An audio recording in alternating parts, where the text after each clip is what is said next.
Ay, Diyos ko, pag ikaw ang manakawan, nakaka-move on ka Ang agad. luma. Paandaran mo kami ng pag-advise mo sa pag-move on ng isang sa ex. First thing, it's never easy to move on kung mahal mo talaga yung tao, no? Oh. But the best way to put it, I guess, to moving on is, kung mahal mo talaga yung ex mo, isipin mo na lang na mas masaya siya. And when you see that you feel na she's better off without you and she's happier without you, you'll be able to move on yourself and find that right person for you. So, ako, sabi ko nga, di ba, kung may feeling ka pa na may konting chance pa, paglaban mo, pero makikita mo naman yun eh. When you... Na yung natitira, wala na.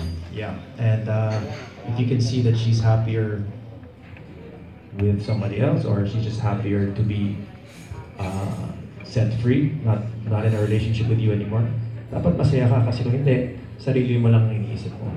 You're like, okay, paglalaban ko to, gusto ko to, pero ikaw lang iniisip mo, sarili mo lang iniisip mo. Ganun ka pala, no?